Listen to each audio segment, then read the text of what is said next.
Thank you very much, Stacey, and a huge thank you for organising what's been an absolutely fantastic event. So a warm welcome to everyone.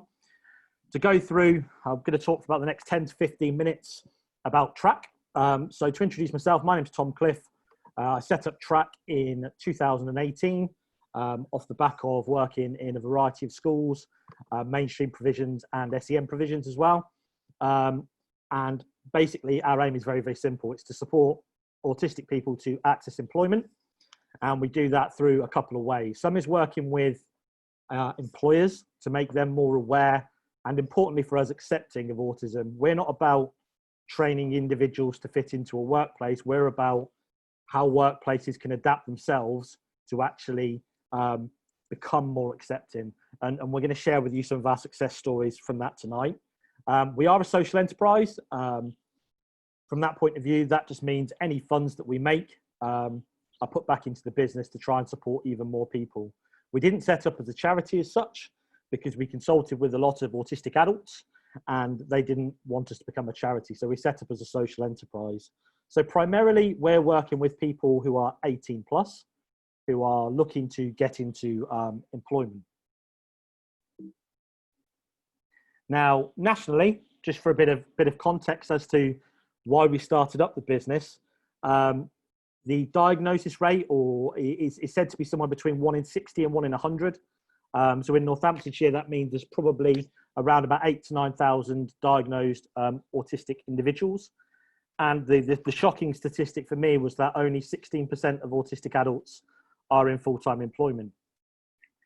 And even on top of that, only 32% in any kind of paid work. Now, I've watched the vast majority of today's, and there's so many great provisions across the county providing support for individuals of school age and also going on. And our focus, the youngest person we're supporting at the moment is 18 and the eldest is 62. So it's very much support. And we are also working with local schools and providers to provide that pathway that you've heard about quite a lot today in terms of providing support as we go through. So as an organisation, there's two main parts to the business. Track itself is mainly fronted by myself, and we're very much about supporting businesses. So helping them to make small environmental changes, which can make workplaces more accepting. We have to face facts nationally. There are issues and people face barriers. We haven't attacked all of them yet, but we're trying to work through one at a time to help create paid employment for individuals. And I think it's important to say this, that when I talk about employment, I don't necessarily mean 40 hours a week full time. We support somebody who works 30 minutes in a week, and we support many people who work full time as well. So there's a spectrum of opportunities that we're looking for. We provide training to employers. We approached quite senior level HR managers at local and national companies and found the sort of background information for individuals there to see sort of what actual support they needed and what was awareness like already. I can see a couple of questions popping up. I'll try and keep going to the end and then I'll answer them all at the end if I can, just so I don't lose my thought. So we've provided training right the way from general awareness sessions all the way through to workplace audits of huge organisations. Track also provides employment support to individuals. So we've got people, we've supported people in everything from applying to jobs to interviews to recently some at risk of redundancy. So we've supported individuals. And as Kathy mentioned earlier with the local offer, Access to Work can actually fund mentoring support for individuals there. And also my background as a teacher means I'm incredibly passionate about how do we get employers and education to work more closely together. And we're in the middle of preparing some resources for SEMLEP, which are looking at how we can get everyone working on a consistent pathway rather than viewing them as two very different things. So in terms of what we've achieved so far, and the reason we share this isn't to pat ourselves on the back. This is to raise awareness of what people can go on to achieve. So we've got 33 people into paid employment. Of those, the vast majority were still in employment at least 6 months after we got them in. In terms of roles, that's been everything from shredding and photocopying and admin roles on an hour-a-week basis, through to graduate graphic design roles, through to coding and programming. So there is a complete spectrum of opportunities here. I'm going to talk a little bit about our cafe shortly. We've had individuals in there developing employability skills. So following on, they might have left college, maybe with a level 2 or level 3 certificate, and then found themselves at home for a couple of years, unsure of where to go. We also facilitate a lot of work experience placements. Some of those are for school age students as well. We'll work with schools and link up. We're very much about sharing links and how we can all work together to create a brighter future for everyone. And we've also been engaging with a lot of businesses, and this is the message that I really want to get across to people. Businesses are looking more to different work pools and different individuals, and there's no doubt at the minute we face a really challenging time with employment for people maybe leaving school in the next couple of years. But actually employers are really starting to look at and engage with people to see what happens.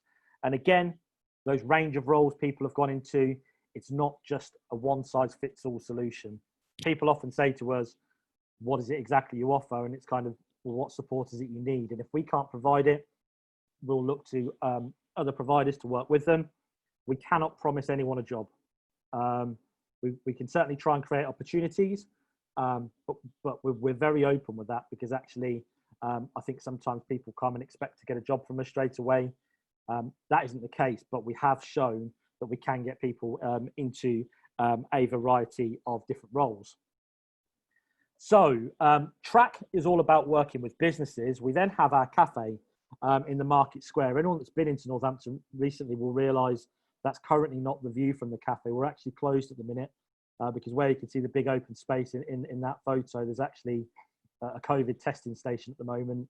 And we've decided for the well-being and safety of our staff and customers that we can't open whilst that remains there. So we can't be open to the public, which is a real shame. But that's not stopped us. We've just had to change and support people through generating kind of sources of revenue so we can keep on supporting individuals. But our cafe is designed to be somewhere where people can come into a supportive environment. We're a real life business. Somebody once said to me, are you an autistic cafe? To which I responded, I don't think there is such a thing. We are a cafe that accommodates individual needs.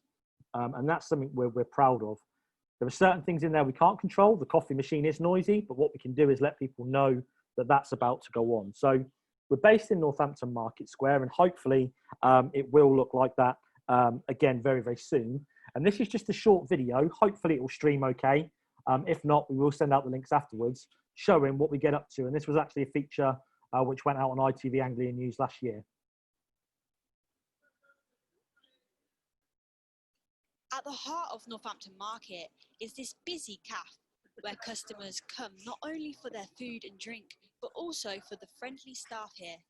Many are students and all are autistic. So Cafe Track opened in January 2019.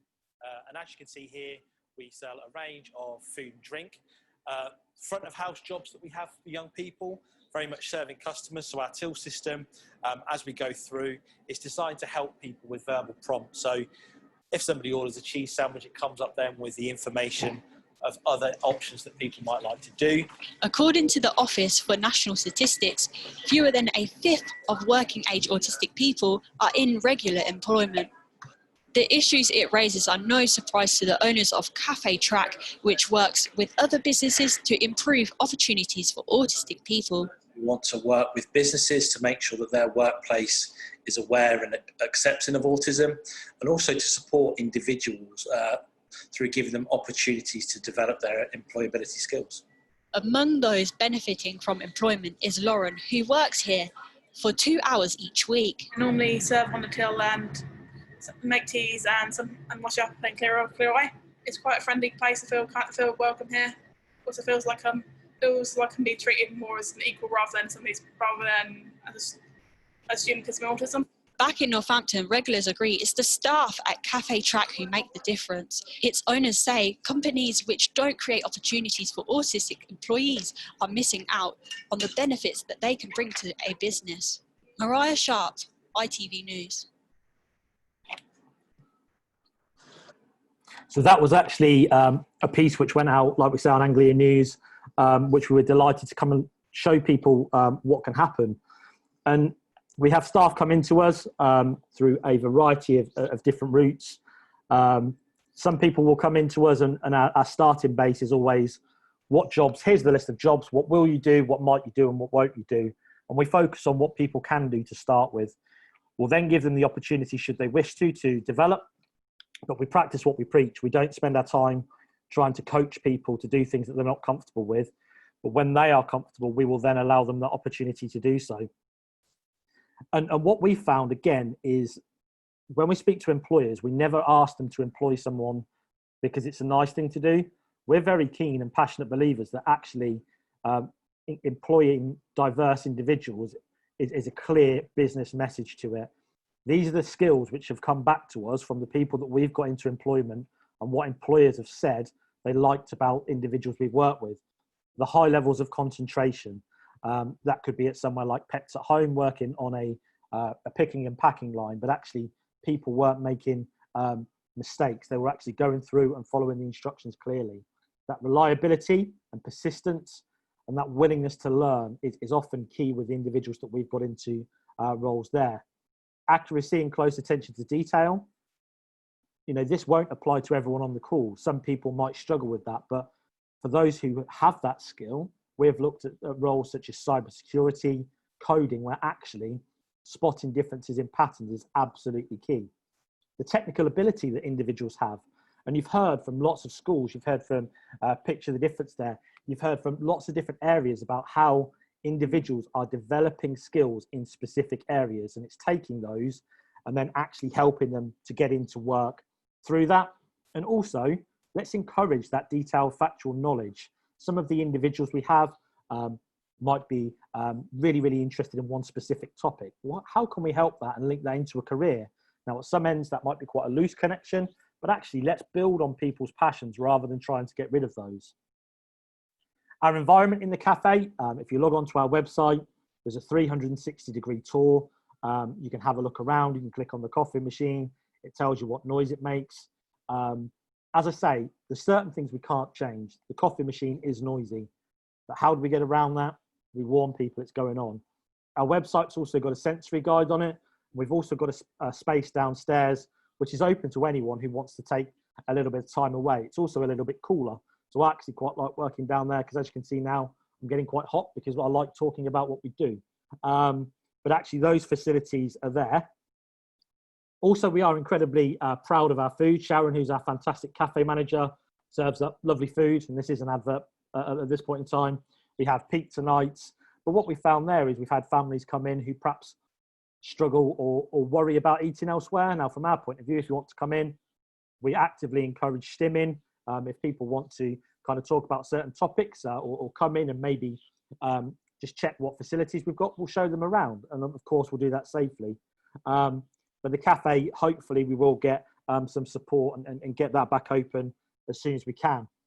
I did mention briefly at the start how kind of keen we are to work in partnership with individuals.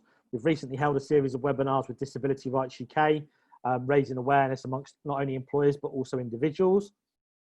We have a Talk It Track group, which is a group for autistic adults to come in. There was a focus on employment, but actually it's developed now into chats amongst many other things. We're incredibly excited and delighted that we're receiving lots of support in Milton Keynes, and we're going to be working with the National Museum of Computing, and that's going to open up a program for adults to come in and develop skills in a variety of things. That could be, again, anything coding, 3D printing, working in the shop, working in the cafe. So there's lots of different things there. And also a new CIC called Sportism. We're creating opportunities for individuals who might be looking for careers in sport and also championing individuals there as well. When we talk about what local businesses we're working with, there's a list of individuals there that we have done. Other companies we work with, Pets at Home, Wincanton, Sainsbury's, Spokes Education. So there is this willingness for companies to provide opportunities. And again, that message from us is key. It's not about necessarily training individuals up to fit in. It's about learning where are that individual strengths, and then making sure employers are willing to make reasonable adjustments to help people. And these are often, very often aren't big changes. Pets at home, for example, the individual just has the same workstation each day. But by us being able to verbalise that, we've managed to avoid challenges that might have happened if we moved individuals around. We are being recognised on a national level. And again, we don't do this to make ourselves feel good about ourselves. Awards, what it helps to do is raise awareness. And people are now talking on a national level about something which has started off in Northamptonshire, and we hope will go a lot further. Obviously, times are incredibly difficult. We don't receive any centralised funding. All the funding that we get is hard fought for, in the sense that we're not linked to a local authority or anything in that. We are an independent social enterprise. And whilst that does give us the freedom then to try and meet individual needs a bit more, it also means funding's incredibly hard. So, that's kind of where we're from. But people are standing up across the country and taking notice of what's happening in the county. And we're so keen to work with other providers and also individuals. So I'll leave my contact details there.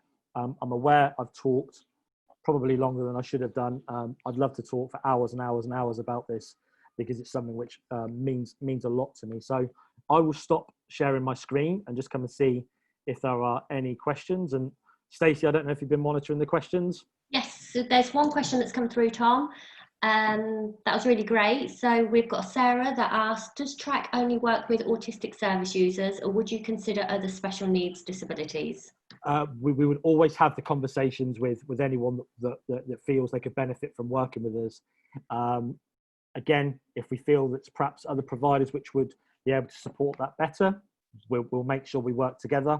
But actually, I think that the key thing for us is we've advertised because that's the area in which we were supporting people, but we would never knowingly turn someone away, the same way we do work with individuals who don't actually have a diagnosis of autism, but of perhaps, some of the older adults we work with have perhaps come to us and only really found out what autism is recently and felt that it applied to them, and we'll of course support them. We don't have the answers for everything, and like I say, if we feel there's another provider that could probably help, our job is to link you up. So yeah, hopefully that answers the question. Yeah, fantastic. Thank you for your time tonight. No worries, thank you.